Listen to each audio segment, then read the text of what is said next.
Assalamualaikum warahmatullahi wabarakatuh. Di video kali ini kita akan bercerita hantu penunggu rel kereta. Di malam yang dingin ini, kawasan rel kereta api yang terlihat sepi dari lalu lalang warga.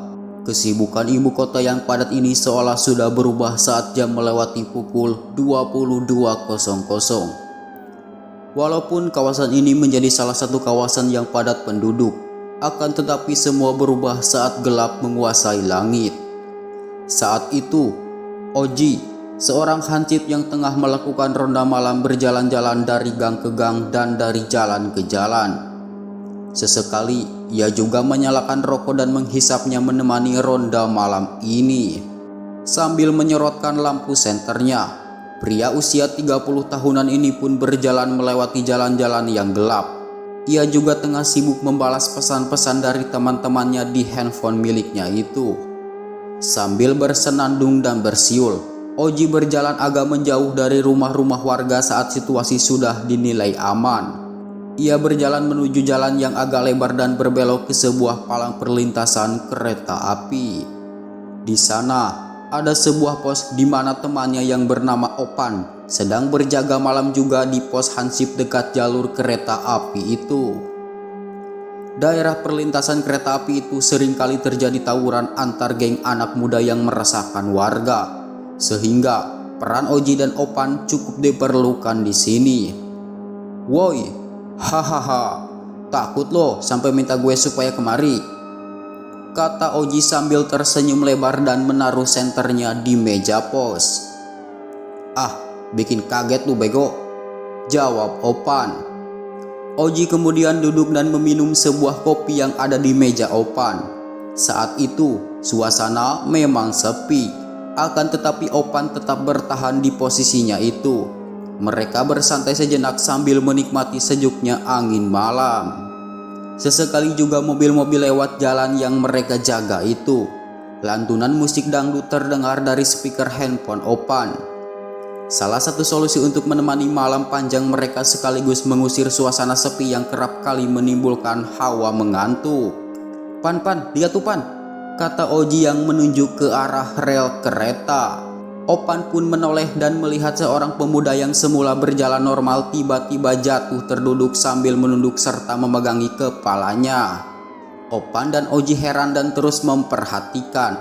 Mereka tak langsung menghampiri pemuda itu karena biasanya menjadi salah satu modus kelompok begal. Woi, lu mabok, teriak Opan dari dalam posnya. Wah, itu antara mabok atau korban tawuran Pan. Ayo samperin dah, kata Oji yang kemudian keluar dari pos dan menghampiri pemuda itu disusul Opan yang mengikuti Oji dari belakang. Setelah memasuki kawasan rel kereta, Opan dan Oji sampai di belakang pemuda yang mereka curigai mabuk. Mereka pun segera menegur. Tong, lu kenapa? Tanya Opan kepada pemuda yang masih duduk membelakanginya itu. Aduh, kata pemuda itu kesakitan. Abang, tolongin saya dong bang. Nanti abang minta upah berapapun saya bayar. Yang penting tolongin saya dulu bang, lanjut pemuda itu. Wah, rezeki nih, kata Oji. Tong, kita ini hansip. Kita bertugas menjaga suasana malam sekitar sini supaya aman. Kalau lu butuh pertolongan, sudah menjadi kewajiban kami untuk menolong. Dan jangan khawatir soal bayaran, karena kami dibayar oleh pemerintah. Ya tapi kalau lu mau ngasih buat beli-beli rokok mah gak apa-apa lah, kata Opan kepada pemuda itu. Tolong bang, tolong carikan mata kiri saya bang, kata pemuda itu yang kemudian menoleh dan memperlihatkan mata sebelah kirinya yang hilang berlubang. Oji dan Opan kemudian lari kocar-kacir melihat penampakan menyeramkan itu. Sudah jelas bahwa yang dilihatnya itu bukanlah manusia melainkan setan penunggu rel kereta. Sayangnya mereka berdua berlari tak tentu arah dan malah menjauh dari pos. Aduh, sial bener dah, ketemu setan kayak begitu tampangnya, kata Opan yang akhirnya berhenti di sebuah warung yang tutup. Kenapa sih bang? Tanya seorang perempuan yang kebetulan melewati mereka. Itu neng, ada setan serem banget neng, hati-hati, jawab Oji. Ah, dasar jadi hansip bukannya bikin suasana aman malah nakut-nakutin saya, kata wanita itu sambil berjalan pergi dengan wajah juteknya. Oji dan Opan yang masih shock pun membahas perkataan wanita tersebut. Mereka terlebih dahulu mengatur nafas dan mengelap keringat. Sesekali mata Opan melihat ke arah wanita itu yang perlahan berjalan menjauh. Wajar saja, wanita itu memang memiliki bentuk badan yang bagus dan tampaknya seorang penyanyi malam. Oji pun demikian, ia juga melihatnya dari ujung kepala sampai ke bawah. Namun mata mereka berhenti saat melihat kaki wanita itu.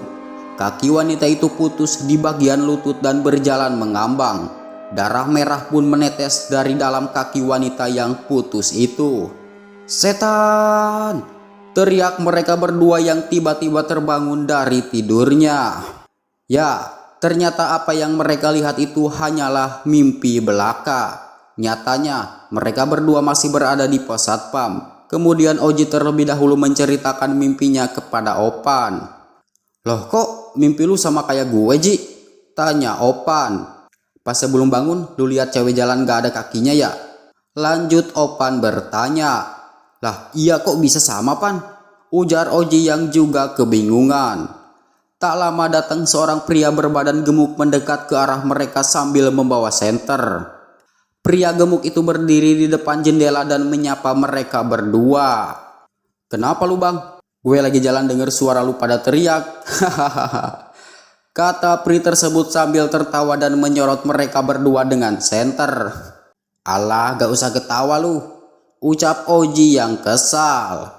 "Iya, lu belum tahu aja rasanya dapat mimpi ketemu setan minta dicariin matanya. Ya mana gue tahu, cari aja sendiri," kata Opan yang kemudian membuat mereka semua tertawa-tawa. "Hahaha, matanya ketinggalan di kulkas kali, Bang," ujar pria gemuk yang mencairkan suasana tegang malam itu. Ya bisa jadi," hahaha, kata Oji sambil tertawa lepas. Ngomong-ngomong, Bang, gue masuk ya," kata pria gemuk itu yang kemudian langsung dipersilahkan masuk ke dalam pos mereka. "Bang, kalau abang mau cari mata, sekalian cari usus gue ya, Bang," kata pria gemuk itu yang membuka pintu kemudian memperlihatkan perutnya yang berlubang sehingga mereka bisa melihat organ dalam serta isi perut yang menjijikan itu. "Wah, Ji, jeroan Ji," kata Opan yang langsung melompat keluar pos kemudian lari kocar-kacir karena ketakutan.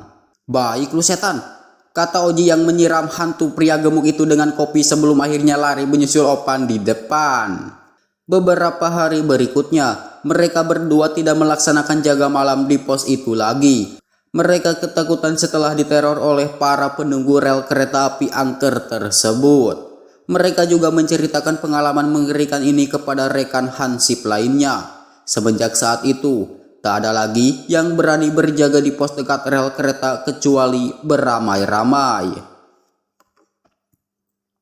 Oke teman-teman, sampai di sini dulu untuk video kali ini. Sampai berjumpa di video selanjutnya. Wassalamualaikum warahmatullahi wabarakatuh.